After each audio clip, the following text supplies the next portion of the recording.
رب العالمین والصلاة والسلام علی سید الانبیاء والمرسلین اما بعد فاعوذ باللہ من الشیطان الرجیم بسم اللہ الرحمن الرحیم الصلاة والسلام علیک یا سیدی یا رسول اللہ وعلى آلك وأصحابك يا سيدي يا حبيب الله الصلاة والسلام عليك يا سيدي يا نبي الله وعلى آلك وأصحابك يا سيدي يا نور الله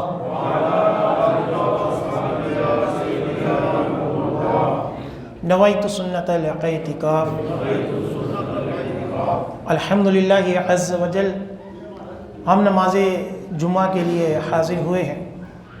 دعا ہے کہ رب تعالی ہماری اس ادنی سی حاضری کو اپنی بلند بارگاہ میں قبول و منظور فرمائے، اور جو کچھ اس جمعے میں بیان ہوگا اسے سننے کی، سمجھنے کی، اس کے اوپر عمل پیرا ہونے کی اور مجھے صحیح طرح بیان کرنے کی توفیق عطا فرمائے۔ آج جس موضوع کے اوپر جمعے کا بیان ہوگا وہ موضوع ہے علماء اور دین کے خلاف کی جانے والی سازشیں، یعنی اس دور میں کس طرح علماء اور دین کے احکامات کے خلاف سازشیں کی جا رہی ہیں، اور کس طرح لبرل، سیکولر اور غیر مسلم مسلمانوں کے ساتھ برتاؤ کر رہے ہیں۔ آپ سب کو بخوبی اندازہ ہوگا کہ انڈیا کے اندر بابری مسجد کو شہید کر اس کے اوپر مندر بنایا گیا، اور تمام بڑے بڑے جو ہندو تھے، پنڈت وغیرہ، وہ سب اس کے افتتاح کے اوپر آئے، بلکہ کئی مسلمان بھی آئے، کئی مسلمانوں نے چندے بھی دیے، اور بڑی شان و شوکت کے ساتھ بظاہر انہوں نے اپنا اس دن کا آغاز کیا۔ ایک وہ دن تھا کہ جب ہم چھوٹے سے تھے، تو جب پہلی مرتبہ بابری مسجد کو شہید کیا گیا تھا، اس کے کچھ حصے کے اوپر حملہ کیا تھا، تو غیرت مند مسلمانوں نے اس کے بدلے میں لاہور کے بڑے بڑے مندروں کو بھی توڑا تھا۔ ہم بھی اس وقت چھوٹے چھوٹے تھے، تو کئی ان کے گروہوں کے ساتھ ہم بھی شامل ہوئے۔ یہ بیسیکلی جوابی کارروائی تھی، اور مسلمانوں کی غیرت کا تقاضا تھا کہ اگر تم اس طرح مسلمانوں کی عبادت گاہ، وہ بھی تاریخی عبادت گاہ، اس کے اوپر حملہ کرو گے تو ہم بھی خاموش نہیں بیٹھیں گے۔ لیکن آج وہ پورا ختم کر اس کے اوپر باقاعدہ مندر بنایا، اور ہمیں اس کا کچھ پتہ ہی نہیں، ہماری عوام کو اس کی کوئی خبر ہی نہیں، بلکہ مسلمان ایسے بھی دیکھے گئے سمجھدار پڑھے لکھے، جی جب اختلافی جگہ ہو تو پھر چھوڑ دینا چاہیے۔ اب نتیجہ کیا ہوا؟ انہوں نے، ہندوؤں نے ایک اور پرانی مسجد کے بارے میں بھی یہی کہانی چلا دی کہ وہ بھی ہماری جگہ تھی جس کے اوپر مسلمانوں نے مسجد بنائی تھی۔ پھر ساتھ اجمیر شریف کے بارے میں بھی یہ لوگوں کے اندر وہم ڈال دیا کہ معین الدین چشتی رحمۃ اللہ علیہ کا مزار جس جگہ ہے یہ بھی ہندوؤں کی جگہ تھی، اور یہاں ہی پہلے مندر تھا۔ یعنی کرتے کرتے اب بات یہاں تک پہنچ گئی کہ برے صغیر کی سب سے مشہور ترین ہستی حضرت معین الدین چشتی رحمۃ اللہ علیہ، جن کا ہم مسلمانوں کے اوپر احسان ہے کہ 90 لاکھ کے قریب مسلمان، جس ہستی نے ان کو دار اسلام میں لا کر ان مسلمانوں کو حضور کا غلام بنایا، آج اس کی قبر جو ہے اس کے اوپر بھی حملے چل رہے ہیں۔ اور دنیا کے کئی ممالک کے اوپر یہ قانون ہے کہ کسی جگہ اذان کے اوپر پابندی ہے، کسی جگہ داڑھی رکھنے کے اوپر پابندی ہے، کسی جگہ جو ہے وہ حجاب کے اوپر پابندی ہے، کسی جگہ محمد یا احمد نام رکھنے کے اوپر پابندی ہے، پوری دنیا کے اندر۔ اور ایسے لوگوں کو لایا جا رہا ہے جو اسلام کے خلاف ہوں، جو اسلام دشمنی رکھنے والے ہوں، اور یہ سازشیں اور یہ منصوبے چلتے چلتے آج اس حال میں پہنچ گئے کہ آج ہم لوگوں کو، ہم پاکستانیوں کو، ہم مسلمانوں کو صرف اپنی روزی روٹی کی فکر ہے کہ اس قدر ہمیں لوٹا گیا، اس قدر ہمارے اوپر ظلم و ستم کیے گئے، ہمارے ملک کے اثاثے ختم کیے گئے، ملک کی جو نعمتیں تھیں ان کا بے دردی کے ساتھ استعمال کیا گیا، اور آج ہم مقروض سے مقروض در مقروض ہوتے جا رہے ہیں، اور مہنگائی جو ہے وہ بڑھتی جا رہی ہے۔ ہم فرضی طور پر غصے میں آتے ہیں، جو بھی نئی حکومت آئے اس کو گالیاں گولیاں نکالتے ہیں، پھر اگلی حکومت آتی ہے وہ بھی وہی کرتی ہے، ملک کے پلے ہی کچھ نہیں۔ اور جو ہمارے اوپر مسلط لوگ ہیں وہ بھی آپ کے سامنے ہیں، وہ کیا ہے۔ تو یہ سازش آج کی نہیں چلی ہوئی، یہ سازش تب کی تھی جب ترکیوں کو توڑنا تھا، یہ سازش تب کی ہے کہ جب تحریک آزادی میں مسلمانوں نے، بالخصوص علماء کرام نے جب اپنا کردار ادا کیا اور مسلمانوں کے اندر آزادی کی نعمت کو اجاگر کیا، تو اس وقت کتابوں میں لکھا ہے کہ برطانیہ کے انگریزوں نے یہ سوچا تھا کہ جب تک یہ مولوی حضرات موجود ہیں، یہ جہاد کی تعلیم دیتے رہیں گے، تب تک ہماری حکومت کبھی مستحکم نہیں ہو سکتی۔ یہی وجہ ہے کہ تاریخ گواہ ہے کہ تحریک آزادی کے دبانے کے بعد بڑے بڑے علماء کرام کو سر عام پھانسیاں دی گئیں، فضل حق حیدر آبادی رحمۃ اللہ علیہ کو کالا پانی کی سزا ہوئی، اور انگریز نے اپنی کتاب کے اندر لکھا کہ دلی سے لے کر پشاور تک کوئی درخت ایسا نہیں تھا جہاں کسی عالم کی لاش نہ لٹکی ہو۔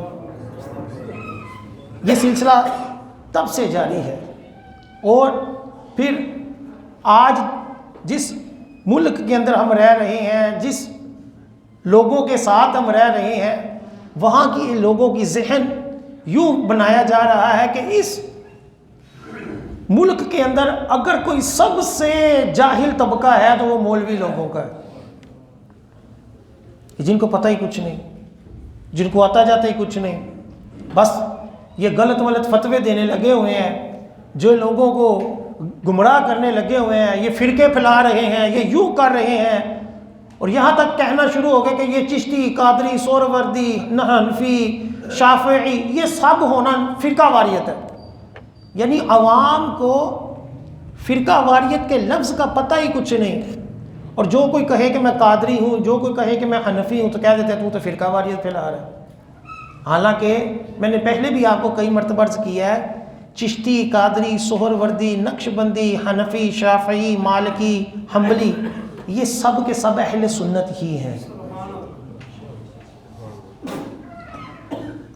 اصل جو مسئلہ ہوتا ہے وہ عقیدے کا ہوتا ہے، نماز پڑھنے کے طریقے کا نہیں ہوتا۔ عقیدہ درست ہونا چاہیے، اگرچہ کوئی شافعی ہے، کوئی حنبلی ہے، کوئی قادریوں جیسا ذکر کرتا ہے، کوئی نقشبندیوں جیسا ذکر کرتا ہے، اس کے اندر کوئی مسئلہ نہیں ہے، لیکن سازش ہے۔ اور پھر سوشل میڈیا جب سے آیا تو قادیانی لوگوں نے بالخصوص، اور بقیہ لوگ بھی ہیں، لیکن قادیانی لوگوں نے علماء کو سب سے زیادہ ٹارگٹ بنایا کہ یہ علماء جب نکل جائیں گے نا تو ہماری راہ جو ہوگی وہ ہموار ہو جائے گی، کہ ختم نبوت کے اندر جو ہم ڈنڈیے مارتے ہیں پھر کوئی ہمیں پکڑنے والا نہیں ہوگا۔ یہی وجہ ہے کہ وہ 4-5 شراب کی بوتلیں انہوں نے رکھی ہوئی ہیں سوشل میڈیا کے اندر، اس کے اندر تصویر بدل کر، ہیڈنگ بدل کر، آئے دن آیا ہوتا کہ فلاں مولوی کی گاڑی سے 6 بوتلیں شراب کی نکل آئی، فلاں مولوی فلاں کام کرتے ہوئے پکڑا گیا، فلاں مولوی نے یہ کر دیا. سوشل میڈیا کے اندر باقاعدگی کے ساتھ یہ ٹرینڈ چلایا جاتا ہے علماء کے خلاف، اور کئی مرتبہ نقلی داڑھیاں رکھ کر فوحش ویڈیو بنا کر دکھایا جاتا ہے کہ یہ دیکھو یہ جیلی پیر دم کے بہانے عورتوں کے ساتھ کیا کر رہے ہیں، یہ مدرسوں کے اندر کیا ہو رہا ہے. یعنی علماء کو، مدارس کو جھوٹی خبروں کے ساتھ پھیلایا جاتا ہے، اور کئی سیکولر لبرل جو لوگ ہوتے ہیں وہ اس کے اندر اور زیادہ جو ہے وہ مرچ مسالہ لگاتے ہیں تاکہ مولویوں سے ہماری جو ہے وہ جان چھوٹ جائے اور ہم اپنی جو کوششیں ہیں ان کو جاری رکھیں. آپ کئی مرتبہ دیکھیں گے یہ اعتراض کیا جاتا ہے کہ لو جی یہ درس نظامی کا نصاب ہی برا پرانا ہے، کئی صدیاں ہو گئی ہیں، وہ پرانی کتابیں پڑھائی جا رہے ہیں، جدید ان کو تعلیم کا پتہ ہی کچھ نہیں، جدید ٹیکنالوجیز کا ان کو پتہ ہی کچھ نہیں. تو دیکھیں یہ جو سازش ہے، یہ جو دلیل ہے کہ لو جی پرانا نصاب ہے، یہ کوئی تنقید کا پہلو تو نہیں ہے کہ جو بھی کتاب پرانی ہوگی وہ کل عدم قرار دی جائے گی، اس کی حیثیت ختم ہو جائے گی. کیا دنیاوی کتابیں جو ہیں وہ ساری کی ساری نہیں ہیں؟ کیا وہ پرانی نہیں ہیں؟ کئی صدیوں سے وہ ساری واقعات، وہ ساری چیزیں نہیں چل رہی. بیسیکلی درس نظامی جو ہے ایک نصاب کا نام ہے کہ جس کے اندر قرآن، تفسیر، حدیث، علم حدیث، فقہ، سیرت اور اس طرح کی دینی کتابوں کا ایک مجموعہ ہے کہ مقصد یہ ہے کہ درس نظامی کرنے والا جو طالب علم ہے اس کو دین کے متعلق کثیر علوم کے اوپر دسترس حاصل ہو. اس لیے اس کا جو نصاب ہے وہ قدیم ہے. کیوں قدیم ہے؟ کہ ہماری احادیث قدیم ہے، ہمارا قرآن 1400 سال پرانا ہے، ہماری سیرت کی کتابیں جو ہیں وہ کئی صدیوں پرانی ہیں، ہماری علم حدیث کے اوپر جو محدثین نے لکھا ہے، ہماری جو تاریخ ہے، ہماری جو دیگر فقہ کی کتابیں ہیں وہ صدیوں پرانی ہیں. تو جب وہ صدیوں پرانی کتابیں ہیں تو انہیں کو ہی پڑھائیں گے نا. ایک سیدھی سی بات ہے، جتنی پرانی کتاب ہوگی اتنی ہی اس کی اہمیت ہوگی کہ وہ اس دور کی لکھی گئی ہے کہ جب اس طرح کے فرقے نہیں تھے. تو جب ان کتابوں کے اندر دین مل رہا ہے تو اس کے اوپر کیوں اعتراض کیا جائے. دوسرا یہ ہے کہ ہر شعبہ جو ہے وہ اپنی اپنی فیلڈ کے اندر مہارت رکھتا ہے. جیسے وکالت ہے، اب وکالت کا اگر آپ نصاب دیکھیں گے تو اس کے اندر ڈاکٹری تو نہیں نہ ہوگی. اگر آپ انجینئرنگ کا نصاب دیکھیں گے تو اس کے اندر وکالت نہیں ہوگی. اگر آپ ڈاکٹری کا نصاب دیکھیں گے تو اس کے اندر کمپیوٹر نہیں ہوگا. کیوں؟ کیونکہ وہ الگ الگ شعبے ہیں اور اپنے اپنے شعبے میں ہر بندہ کیا کرتا ہے؟ اسپیشلائزیشن کرتا ہے. اب ڈاکٹری کے اندر مزید شعبے ہیں، دل کا ڈاکٹر الگ ہے، ٹھیک ہے، اسی طرح کڈنی کا الگ ہے، اور اسی طرح دماغ کا الگ ہے، ناک کان گلے کا الگ ہے، آنکھ کا الگ ہے، دانت کا الگ ہے، ٹھیک ہے. جسم کے ہر حصے کے ڈاکٹر جو ہیں وہ الگ ہیں. وہ کیوں ہیں؟ وہ اس لیے ہے کہ وقت کی ضرورت ہے کہ ایک ہی شعبے کے اندر مہارت کی جائے، ایک ہی شعبے کو اچھے طریقے سے کیا کیا جائے؟ سمجھا جائے.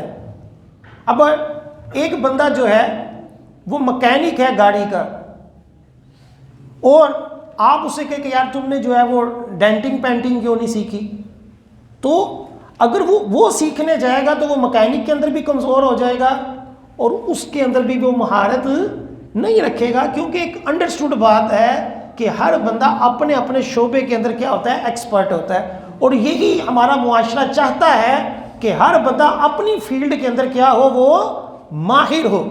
تو درس نظامی جو ہے وہ اسی اعتبار سے ہے کہ بندہ جو ہے دین کے اندر ماہر ہو تاکہ وہ لوگوں کی صحیح طریقے سے کیا کرے؟ وہ رہنمائی کرے، لوگوں کو صحیح طریقے سے شرعی احکام کیا ہے وہ سکھائے. یہ نہ ہو کہ وہ نام کا ہی درس نظامی کیا ہوا ہے، اپنے آپ کو علامہ کہلواتا ہے، عالم کہلواتا ہے، مفتی کہلواتا ہے، لیکن اس کو آتا جاتا ہی کچھ نہیں۔ نبی کریم صلی اللہ علیہ وآلہ وسلم نے فرمایا، مشکوٰۃ شریف کی حدیث پاک ہے کہ اللہ تعالیٰ جس سے بھلائی کا ارادہ چاہتا ہے، اللہ تعالیٰ جس سے بھلائی کا ارادہ کرتا ہے، اور اللہ تعالیٰ اس کو پھر دین کی سمجھ عطا فرما دیتا ہے۔ اور علماء کرام نے لکھا کہ دنیا کے اندر کئی شعبے ہیں، کئی شعبوں کے افراد ہیں، کوئی شعبہ یہ دعویٰ نہیں کر سکتا کہ اللہ تعالیٰ مجھ سے راضی ہے۔ کوئی شعبہ یہ دعویٰ نہیں کر سکتا کہ اللہ تعالیٰ کیا ہے، مجھ سے راضی ہے، لیکن واحد دین وہ شعبہ ہے، دین کا علم وہ شعبہ ہے کہ جس کے بارے میں رسول اللہ صلی اللہ علیہ وآلہ وسلم نے فرما دیا کہ اللہ تعالیٰ جس سے بھلائی کا ارادہ کرتا ہے اسے اپنے دین کی سمجھ عطا فرما دیتا ہے۔ ہم یہ کہتے ہیں کہ وہ کامیاب ہے، وہ کامیاب ہے۔ شریعت نے دین کا علم رکھنے والا، دین کے اوپر عمل کرنے والے کو کیا کہا؟ کامیاب ہے۔ قد افلح من تزکا، جس نے اپنا تزکیہ کر لیا، جس نے اپنے آپ کو پاک کر لیا، قرآن کہتا ہے کہ وہ کامیاب ہے، کامیاب ہے۔ کامیاب شریعت کی نگاہ میں اور ہے، دنیا دار کی نگاہ میں اور ہے۔ اور اللہ تعالیٰ نے علماء کو جو مقام و مرتبہ دیا، عزت دی، یہ اس وجہ سے نہیں دی کہ چلو جی وہ عبادت اچھے طریقے سے کر لیں گے۔ اصل اس کے پیچھے وجہ کیا ہے؟ اصل وجہ یہ ہے کہ وہ لوگوں کی رہنمائی کریں گے، لوگوں کو دین سکھائیں گے۔ اسی لیے آقا علیہ السلام نے کیا فرمایا؟ العلماء ورثۃ الانبیاء، کہ انبیاء علیہ السلام کے علماء کیا ہیں؟ وارث ہیں۔ کہ جس طرح نبی جو ہوتا ہے وہ تبلیغ کرتا ہے اور لوگوں کو اللہ تعالیٰ کی طرف لاتا ہے، اسی طرح انبیاء علیہ السلام کے جو امتی ہوں گے، جو علماء ہوں گے، وہ بھی کیا ہوں گے؟ ان کی اولاد کی طرح ان کے وارث بنیں گے، اور وہ دین کو آگے لے کر جائیں گے، لوگوں تک دین پہنچائیں گے، اللہ اور اس کے رسول کی تعلیمات کو پہنچائیں گے۔ اس وجہ سے شریعت نے علماء کا مقام و مرتبہ رکھا تاکہ علماء جو ہیں وہ لوگوں کی بھی رہنمائی کریں، اور عوام جو ہے وہ علماء سے پوچھ کر اپنی آخرت کو سنوارے۔ اب اگر اس درس نظامی کو ہم کہہ دیں کہ چلو جی 2-4 کتابیں پڑھ لو، ترجمے پڑھ لو، تو اس کو خاک دین سمجھ آئے گی؟ وہ لوگوں کو کیا سمجھائے گا؟ اسے تو خود دین نہیں آتا۔ اور اگر وہ مختلف علم حاصل کر لے گا تو وہ کھچڑی سی بنا لے گا، مربع سا بنا کر بیٹھ جائے گا۔ لہٰذا پہلا اعتراض یہ جو علماء کے بارے میں کیا جاتا ہے یہ غلط ہے۔ دوسرا اعتراض جو ہے وہ علماء کے اوپر، دینداروں کے اوپر یہ کیا جاتا ہے کہ اس ملک کے اندر ترقی کے اندر رکاوٹ یہ مولوی لوگ۔ اسی طرح دین کے خلاف بھی کہا جاتا ہے کہ ترقی کے اندر یہ جو داڑھیے والے ہیں، یہ جو حجاب کرنے والے ہیں، یہ پروفیشنلزم کے اندر، یہ ترقی کے اندر رکاوٹ ہے۔ حالانکہ یہ دونوں باتیں باطل ہیں۔ آپ مجھے یہ بتائیں کہ اگر کوئی سائنسدان داڑھی رکھ لے تو کیا اس کی سائنس ختم ہو جائے گی؟ اس کا دماغ پاگل ہو جائے گا داڑھی رکھنے کی وجہ سے؟ اگر ایک عورت جو ہے، اگر وہ کسی پروفیسر لیول پر بیٹھی ہوئی ہے یا اعلیٰ افسر ہے، ایک عورت اگر وہ پردہ کر لے تو کیا وہ افسر نہیں رہے گی؟ کیا وہ پاگل ہو جائے گی؟ کیا اس کا علم ختم ہو جائے گا پردہ کرنے سے؟ پتہ چلا کہ لباس، شخصیت، اس کا ترقی کے اندر کردار نہیں، کردار ترقی کے اندر کس کا ہے؟ عمل کا ہے۔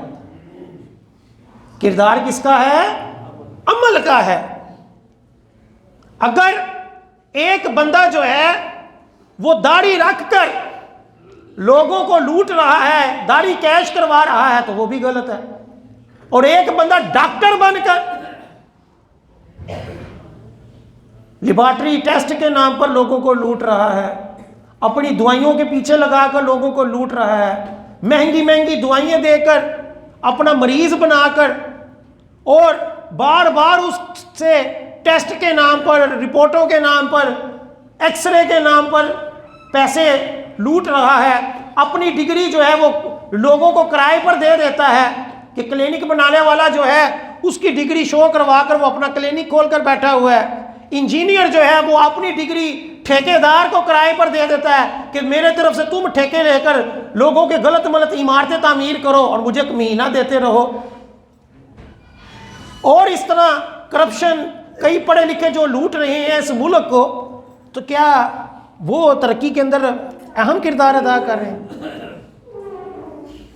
یہ پٹرول پمپ والے جو تھوڑا تھوڑا پٹرول لوگوں کو ڈال کر کئی دیہاریاں لگاتے ہیں، پٹرول بھی پورا نہیں ڈالتے، ایک مہنگا ایک پورا نہیں، تو کیا یہ جو ہیں وہ سارے مولوی ہیں؟ یا جنہوں نے سٹیل مل جو ہے وہ گروی رکھی ہوئی ہے وہ مولوی تھے؟ یا جنہوں نے اس ملک کا بیڑا غرق کیا سارے مولوی تھے؟ جنہوں نے اپنی جائیدادیں باہر کے ملک بنانی، ملک کو لوٹا، کیا وہ سارے مولوی تھے؟ نہیں، یہ پروپوگنڈا ہے، یہ لوگوں کو مس گائیڈ کرنا ہے، لوگوں کو دین کے احکامات سے دور کرنا ہے، حجاب سے لوگوں کو متنفر کرنا ہے کہ نہیں جی نہیں، پردہ کرنے سے جو ہوتا ہے وہ پروفیشنلزم نہیں آتی۔ حالانکہ ایسا تو کچھ نہیں، پردے کا عمل کے ساتھ کوئی تعلق نہیں، ٹھیک ہے۔ اسی طرح اگر ایک شخص جو ہے وہ شلوار قمیض پہنتا ہے اور اچھے طریقے سے ایمانداری کے ساتھ اپنی ڈیوٹی کرتا ہے تو اس لباس کا اس ڈیوٹی کے ساتھ کوئی تعلق نہیں ہے۔ اور اگر ایک بندہ جو ہے وہ پورا اسلامی حلیہ بنا کر لوگوں کو لوٹتا ہے تو وہ حرام ہے۔ تو پتہ یہ چلا کہ یہ دلیلیں بنانا یا اسلامی احکامات کے اوپر تنقید کرنا یہ کہہ کر کہ یہ ترقی کے اندر رکاوٹ ہے، یہ جہالت ہے۔ اور آج ہم لوگ اسی کے اندر ملوث ہیں کہ ہمیں اچھے برے کی تمیز ہی نہیں۔ ہمارا معیار جو ہے وہ اسلامی تعلیمات نہیں، ہمارا معیار کیا ہے؟ اپنے اپنے اصول بنائے ہوئے ہیں، اپنے اپنے نظریات ہیں، اللہ اور اس کے رسول کی کیا تعلیمات ہیں، ان کا اس حوالے سے ہماری کیا رہنمائی ہے، اس کے بارے میں ہمیں کچھ معلوم نہیں ہے۔ یہی وجہ ہے کہ آج ہم دن بہ دن جو ہے وہ پستگی کے اندر جا رہے ہیں، اور لوگوں کے اندر یہ نعرہ عام ہو جا رہا ہے کہ بس رزق کماؤ، جس طرح بھی کماؤ، مجبوری ہے۔ آپ کسی بھی رشوت خور سے پوچھ لیں تو وہ آگے سے کہے گا میری مجبوری ہے، 100 بہانے بنائے گا آپ کے اندر۔ آپ کسی فاحشہ عورت سے کہیں کہ یار یہ بدکاری کرنا اور اس کے اوپر پیسے لینا حرام ہے، جہنم ہے، وہ بھی کہے گی کہ میں بھوکی مر رہی ہوں، ٹھیک ہے۔ آپ کسی بھی کاروباری لوگ سے کہہ دیں کہ یار یہ جو تم سودی قرض لے کر کاروبار کر رہے ہو یہ ناجائز ہے، تو وہ کہے گا میری مجبوری ہے، کاروبار میرا ترقی کرے گا۔ آپ گروی والے سے کہو کہ یار یہ گروی لینا سود ہے، حرام ہے، وہ کہے گا میرے پاس کرائے کے پیسے نہیں ہیں۔ آپ چور سے کہو کہ یار یہ چوری ڈاکے حرام ہیں، وہ آگے سے کہے گا کہ میں بے روزگار ہوں۔ کہنے کا مقصد یہ ہے کہ ہم نے اس ملک کو برباد کرنے میں اپنے اپنے اصول بنا لیے، باتیں ہم بڑی کرتے ہیں، لیکن جب ملک کے سنوارنے کی بات آئے گی، جب ملک کو نقصان ہونے کی بات آئے گی تو ہم پھر کوئی چیز نہیں دیکھتے، ہم دیکھتے ہیں کہ میرا الو کہاں سیدھا ہو رہا ہے۔ جس کا جہاں ہاتھ پڑتا ہے وہ اس کو کیا کرتا ہے، وہ لوٹ رہا ہے، اور بعد میں سارے کے سارے یا مولویوں کے اوپر ڈال دیتے ہیں، سیاستدانوں کے اوپر ڈال دیتے ہیں۔ حالانکہ ہم سب نے اپنا اپنا کردار دیکھنا ہے، اپنا اپنا آخرت کو سامنے رکھ کر اپنا عمل دیکھنا ہے کہ میرا عمل کیا ہے، میں دین کے لیے، میں اس ملک کے لیے کیا کر رہا ہوں۔ حالانکہ ایسا کوئی نہیں سوچتا الا ماشاءاللہ۔ جب قوم کے اندر، حدیثیں ہیں اس کے اوپر کثیر حدیثیں ہیں، کہ جب قوم کے اندر ملاوٹ عام ہوگی، جب قوم کے اندر چھوٹوں کے اوپر شفقت ختم ہوگی، بڑوں کا ادب ختم ہوگا، اور پچھلے لوگوں کے اوپر لوگ لان تان کریں گے، اور جب جو حکمران ہوں گے وہ قوم کے ساتھ خیانت کریں گے، کثیر احادیث ہیں کہ اللہ تعالیٰ اس وقت اپنے عذابات کو حلال کر دے گا، کہ زکوٰۃ کوئی نہیں قوم دے گی، ملاوٹ رج کے کرے گی۔ حدیثوں میں فرمایا گیا کہ ایک وقت ایسا آئے گا کہ لوگ رشوت کو تحفہ سمجھیں گے۔ آج وہی ہے، او جی میں تو تحفہ دے رہا ہے، میں تھوڑی رشوت لیتی ہے۔ وہ اپنے آپ کو تسلی دیتے کہ میں رشوت نہیں لے رہا، یہ تحفہ ہے۔ حالانکہ وہ تحفہ کیوں دے رہا ہے؟ اسی وجہ سے دے رہا ہے کہ کل کو مجھے اس سے کام پڑے گا۔ حضور نے فرمایا، اسی طرح فرمایا کہ شراب کو لوگ حلال سمجھ لیں گے کہ نہیں جی نہیں، وہ شراب تب حرام تھی جب عربیوں کا علاقہ تھا، اور جب وہاں گرمی بہت زیادہ ہوتی تھی تو شراب حرام ہو گئی، ٹھنڈے علاقوں میں تو مجبوری ہے۔ معاذ اللہ، اس طرح کے بھی لوگ باتیں کرتے ہیں۔ داڑھیوں کے بارے میں کہتے ہیں اور جی داڑھی تو عربیوں کا کلچر تھا، یہ کوئی سنت ہو رہی تھی، یہ تو کلچر تھا۔ ٹھیک ہے، امامہ بھی کلچر ہے، بس عربیوں کا کلچر تھا، اس کو ایسے دین بنا لیا گیا، مولویوں نے ایسے ہی دین بنا لیا۔ حالانکہ صحابہ اکرام کی کیا تعلیمات ہے، صحابہ اکرام کا کیا عمل ہے کہ جو کام حضور علیہ السلام نے جس طرح کیا ہے، چاہے وہ سنت موقدہ ہے چاہے غیر موقدہ ہے، صحابہ اس کے اوپر کاربند رہتے تھے۔ یہاں تک کہ حضرت عثمان غنی رضی اللہ تعالی عنہ ایک مقام پر کھڑے ہو کر مسکرا رہے ہیں، تو کسی نے پوچھا کیوں مسکرا رہے ہو؟ تو کہا کہ مجھے نہیں پتا میں کیوں مسکرا رہا ہوں، بس حضور علیہ السلام اس مقام پر کھڑے ہو کر مسکرائے تھے، میں بس اس سنت کو ادا کر رہا ہوں۔ نعرہ تکبیر، اللہ نعرہ رسالت۔ تو سنت کہتے ہی اسے ہے کہ جو آقا علیہ السلام نے کیا جس طرح بھی کیا۔ اب دیکھیں پہلے زمانوں میں جب حضور علیہ السلام نے طواف کیا تو اکڑ کر قدم، بڑے بڑے قدم رکھ کر چلے، اور کافروں کو دکھانا مقصود تھا کہ ہم کمزور نہیں ہیں، اب کس کو دکھانا ہے؟ لیکن سنت آج بھی یہی ہے کہ پہلے چکر جو ہیں وہ اکڑ کر چلنا ہے، قوت کے ساتھ چلنا ہے۔ اب صفا مروہ کے اندر کون باقی تھی؟ اما ہاجرہ۔ ہم کیوں بھاگتے ہیں؟ وجہ وہی ہے کہ سنت کہتے ہی اسے ہیں کہ جو کسی کا طریقہ ہو، وہ بات کی بات ہے کہ وہ طریقہ کلچر تھا عربیوں کا یا نہیں تھا، سنت کے اندر یہ چیز نہیں دیکھی جاتی۔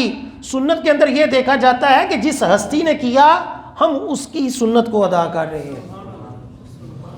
یہ فارمولہ لوگوں کو مس گائیڈ کرنے کے لیے کہ لو جی یہ تو عربیوں کا کلچر تھا، داڑھی رکھنا، امامہ پہننا، یہ شریعت نہیں، یہ شریعت ہی ہے۔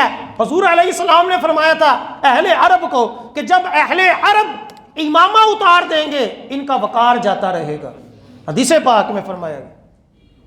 آج عربیوں نے وہ رسے پہن لیے، حالانکہ وہ بتایا جاتا ہے کہ وہ رسے جو تھے وہ ڈاکو لوگ پہنتے تھے۔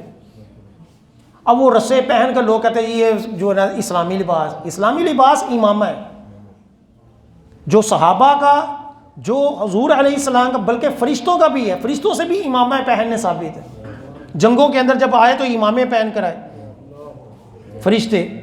تو حضور علیہ السلام نے جمعے والے دن امامہ پہننے کی سنت بیان اور فضیلت بیان کی کہ جو جمعے والے دن امامہ پہنے فرشتے اس کے اوپر درود پڑھتے ہیں۔ اور کئی فضیلتیں ہیں امامے کے بارے میں۔ آقا علیہ السلام نے فرمایا امامہ پہنو تمہارا حلم بڑھے گا، یعنی بردباری بڑھے گی، تمہارا وقار، عزت بڑھے گی۔ امامے پہننے کے بارے میں اب حضور سے بڑھ کر کون غیب جاننے والا تھا؟ حضور بھی کہہ دیتے کہ بس یہ تو کلچر ہے، کلچر کو چھوڑو، بس آپ ویسے دین کے دوسرے احکام پورے کرو۔ ایسا نہیں ہوتا۔ جو سنت ہوگی، جس طرح تعلیمات ہوگی اسی کو فالو کیا جائے گا۔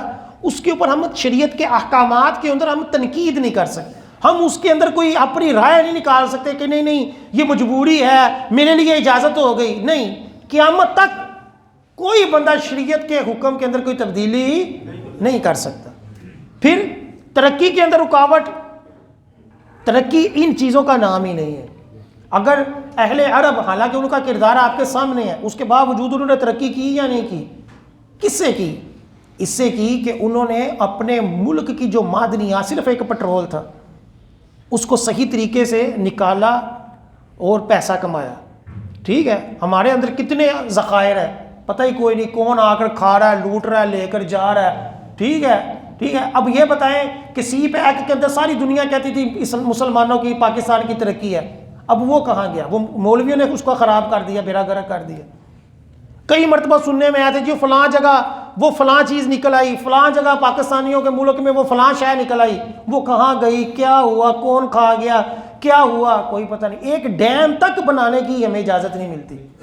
ایک ڈیم، پانی دن بہ دن نیچے اس طرح گر رہا ہے کہ ہماری سوچ ہوگی آج سے 2005 کے اندر 150 میٹر کے اندر 150 میٹر کے اندر جو تھا وہ بور ہوتا تھا، اور 500 میٹر کے اندر جو تھا وہ یہ ٹیوب ویل بنتا تھا، کیونکہ مجھے اس بارے میں کافی معلومات تھی۔ 150 میٹر کے اندر بور عام شہروں کے اندر، اور جو دریائی علاقہ تھا اس کے اندر تو بہت قریب نکل آتا تھا۔ اب یہ صورتحال ہے کہ 1500 میٹر سے بھی زیادہ جا کر وہ ٹیوب ویل نکلتا ہے، اور 500 سے زیادہ جا کر اب بور نکلتا ہے، اور وہ بھی گندا پانی۔ دن بہ دن پانی اس طرح نیچے گرا ہے، اور ہمارے پاس ڈیم ڈوم کچھ بھی نہیں، نہ کوئی کافر ہمیں بنانے دیتا ہے، نہ ہی وہ وڈیرے جنہوں نے جائیدادیں بنائی مخبریاں کر کر وہ وڈیرے چاہتے ہیں کہ ہمارا ملک جو ہے وہ ترقی کرے۔ اور اسی طرح ہم پھر لے دے کر وبال کس کے اوپر ڈالتے ہیں؟ مولویوں کے اوپر۔ آپ مجھے یہ بتائیں کہ علماء کرام کو ایک ہی شعبہ ملا کہ بر وقت نماز پڑھانی ہے، کبھی ایسا ہوا ہو کہ آپ آئے ہو تو میں کہوں میں نہیں آج جمعہ پڑھانا، آج جمعہ ہونا ہی نہیں؟ کبھی آپ مسجد میں نماز پڑھنے کے لیے آئے ہو، 5 وقت کی نماز ہی مسجد میں نہ ہوئی ہو؟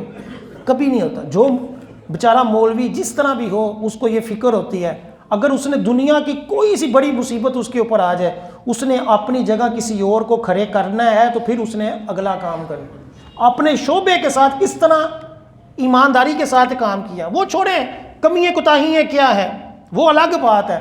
اب یہ لے لیں نکاح کے اوپر، نکاح پڑھانا ہے تو مولوی پہلے کا آ کے بیٹھا ہوتا ہے، جانج دلہن چاہے بعد میں آئے، مولوی صاحب پہلے ہی آ کے بیٹھے ہوتے ہیں، ٹھیک ہے، اور وہ ایمانداری کے ساتھ بر وقت، کبھی ایسا ہوا نکاح پڑھانے میں مولوی نہ آیا ہو، مولوی نہ مل رہا ہو، ٹھیک ہے، اور آپ یہ دیکھیں کہ جب یہ نکاح مولوی پڑھا دیتا ہے اور کبھی آپ کو یہ نکاح رجسٹر کروانا پڑ جائے، آپ کو وہ نکاح فارم یونین کونسل سے لینا پڑے، اس وقت آپ کتنی رشوت دیتے ہیں؟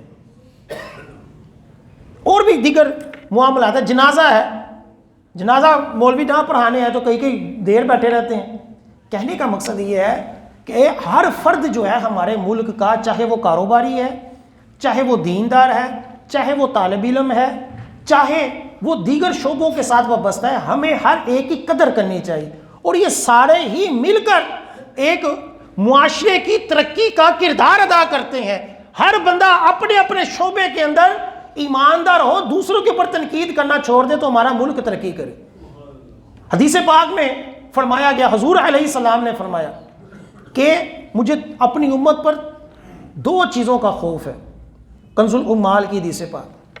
ایک کہ میری امت جو ہے وہ وسعت اور خواہشات کی اتباع کرے گی، کہ میرے پاس پیسہ ہو، ڈیر و مال ہو، اور اپنی خواہشات کے پیچھے کہ میری یہ خواہش ہے مجھے یہ مل جائے۔ حضور فرما رہے ہیں، غیب دان فرما رہے ہیں کہ مجھے اپنی امت سے 2 چیزوں کا خوف ہے، وسعت اور خواہشات کی اتباع کے پیچھے، اور دوسرا کہ منافق شخص قرآن پڑھ کر اہل علم کے ساتھ جھگڑا کرے گا۔ یہ کنز الامال کی حدیث پر 2، ایک کیا کہ مسلمان اپنے اتباع کی پیروی کریں گے، خواہشات کی پیروی کریں گے۔ جس طرح ایک بندہ ہے وہ کہتا ہے جی میں نے اپنا گھر بنانا، پھر حلال و حرام کی کوئی تمیز نہیں، اپنے کاروبار کو ترقی دینی ہے، لوگوں کے کاروبار برباد ہو جائیں اس کی کوئی پرواہ نہیں ہے، مجھے یہ سیٹ چاہیے، جتنی مرضی گردنوں کے اوپر پاؤں رکھنا پڑے کوئی پرواہ نہیں، اپنی خواہشات کی اتباع۔ حضور علیہ السلام نے فرمایا مجھے اپنی امت سے اس چیز کا خوف ہے۔ اور دوسرا کس چیز کا؟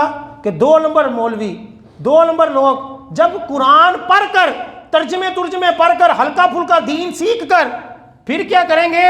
اہل علم کے ساتھ مناظرے کریں گے، ان کے ساتھ جھگڑیں گے۔ کوئی مولویوں کی پتہ ہوئے، وہ انہوں کی پتہ ہوئے، میں نے انگلش آندی ہے تو میں نے انجینئرنگ آندی ہے، میں نے ڈاکٹری آندی ہے۔